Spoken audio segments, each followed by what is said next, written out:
Articles from G3 Ministries.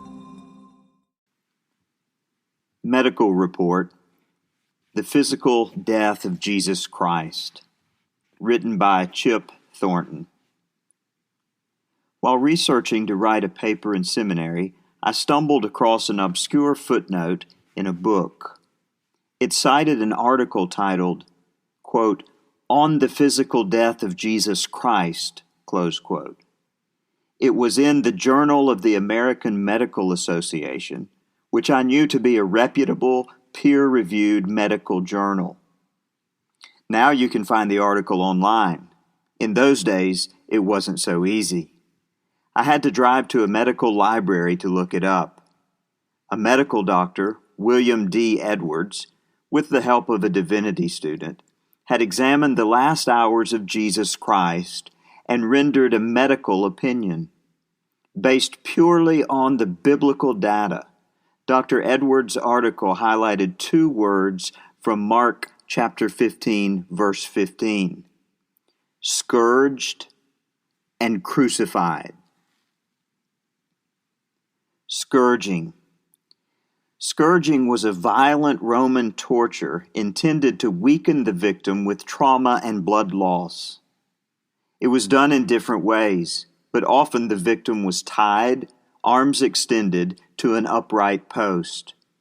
2 Roman soldiers were stationed on either side of the victim. The victim's back muscles were stretched tight above his head. The soldiers took turns whipping the victim from the side, striking the back, waist area, and legs with force.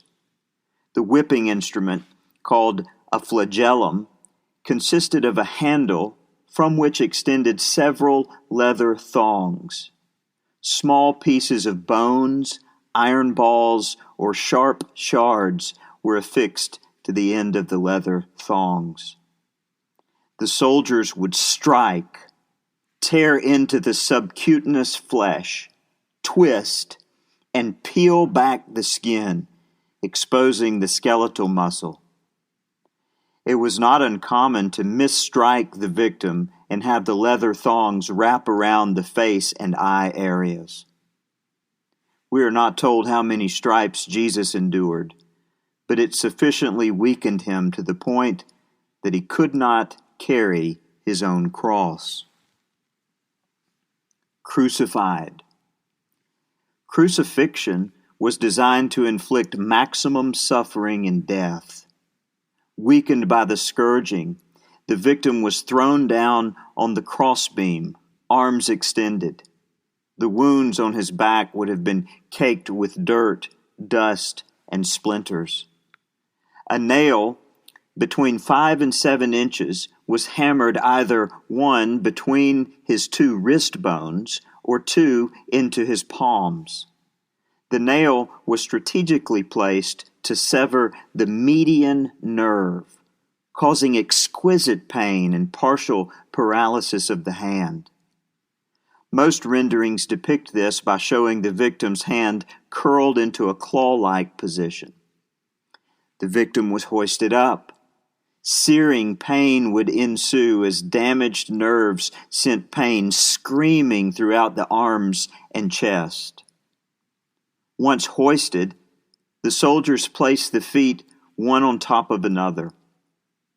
They would drive a nail through the 2nd and 3rd metatarsal of both feet and then deep into the wooden post. The nail strategically severed both the deep peroneal nerve and the medial plantar nerve, again causing exquisite gyrations of pain throughout the lower extremities. Common insects would be attracted to the bloody wounds. Birds were known to pick at hanging flesh. Place yourself on that cross for a moment. Arms extended. Gravity pulling down your internal organs. You only get good oxygen by pushing up against the nails in the feet and hands. Nerve damage screaming through your body. Naked. Total desolation. total humiliation, total devastation. Medical opinion. Dr. Edwards concludes, it is not possible to pinpoint any one specific malady that caused Jesus' death.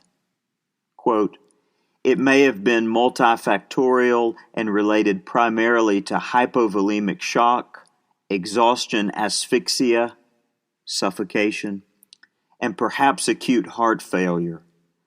A fatal cardiac arrhythmia may have accounted for the apparent catastrophic terminal event. Close quote. He then makes a fascinating comment in closing. Quote, the important feature may not be how he died, but rather whether he died. Close quote. Some believe Jesus did not die on the cross. In Dr. Edwards' opinion, the medical evidence suggests Jesus indeed was dead. Why did Jesus die? A deeper question remains for me, though. The physical sufferings of Jesus are incomparable to the spiritual sufferings of Jesus. It's not a matter of how Jesus died or whether Jesus died, but rather why Jesus died. Why did Jesus die? I think I know the answer. He died because of me. My sin.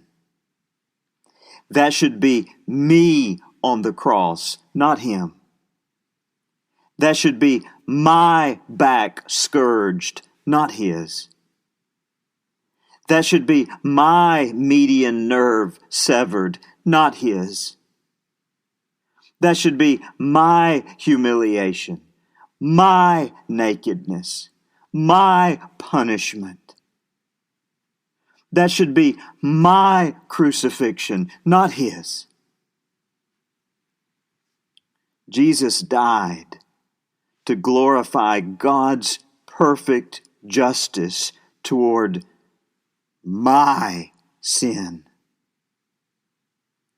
He died because he loves me and you.